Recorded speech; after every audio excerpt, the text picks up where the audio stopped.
कहानी शुरू होती है रूपाली नगर से। बाहर से देखो तो बस एक आम गांव, कच्ची गलियां, बिना दरवाजों खिड़कियों के घर और आम लोग। लेकिन इस गांव में छुपा था एक अजीब सा रहस्य। हर अमावस की रात गांव के बीचों बीच अचानक एक अजीब ढोलक प्रकट होती। उस ढोलक की डरावनी आवाज पूरे गांव में फैल जाती। जैसे ही ढोलक दिखाई देती, गांव वाले अपने अपने घरों में भाग जाते, दुकानें बंद हो जाती और सन्नाटा छा जाता। अगर कोई बाहर घूमता मिल जाता तो ढोलक उसके सामने आ जाती और जोर जोर से बजने लगती, और देखते ही देखते वो आदमी एक अजीब सी मूर्ति में बदल जाता और ढोलक भी गायब हो जाती। इसी गांव के एक कोने में 3 भाई रहते थे, राइस्टार, ज्ञान और अज्जू। राइस्टार इन तीनों में सबसे बड़ा और सबसे समझदार भाई था। ज्ञान और अज्जू दिन भर खेतों में काम किया करते थे और राइस्टार पास के ही एक पुस्तकालय में। एक दिन राइस्टार को किसी काम से शहर जाना पड़ा। जाते जाते उसने अपने भाइयों से कहा, आज अमावस की रात है, तुम दोनों अंधेरा होने से पहले घर चले जाना। दोनों भाइयों ने सिर हिलाकर हामी भरी और राइस्टार बाइक लेकर शहर निकल गया। कुछ देर बाद ज्ञान ने जिज्ञासा से अज्जू से पूछा, अरे अज्जू, ये अमावस की रात को आखिर होता क्या है? ये सुनते ही अज्जू का चेहरा पीला पड़ गया। उसने धीरे से कहा, गांव के लोगों का कहना है कि हर अमावस को एक जादुई ढोलक प्रकट होती है। कोई नहीं जानता वो कहां से आती है और क्यों आती है, लेकिन अगर उस रात कोई बाहर निकल पड़े और ढोलक के सामने पड़ जाए तो वो इंसान मूर्ति में बदल जाता है। ज्ञान ये सुनकर हंस पड़ा और बोला,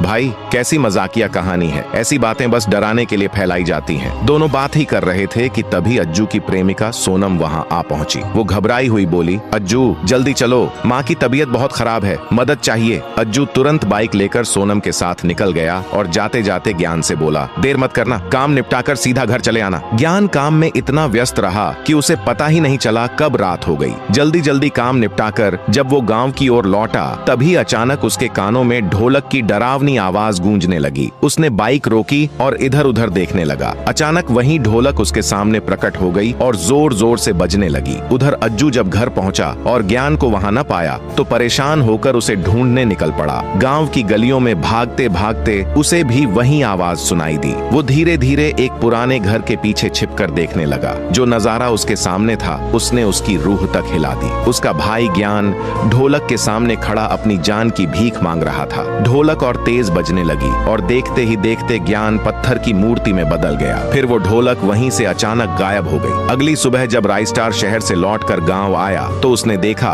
भीड़ जमा है। वो बाइक रोककर पास पहुंचा और सामने का मंजर देखकर जड़ हो गया। अज्जू जमीन पर बैठा फूट फूट कर रो रहा था और उसके सामने रखी पत्थर की मूर्ति कोई और नहीं बल्कि उनका भाई ज्ञान था। राइस्टार यह सब देखकर सन्न रह गया और उसी पल उसे समझ आ गया कि गांव की वो अमावस की कहानी झूठ नहीं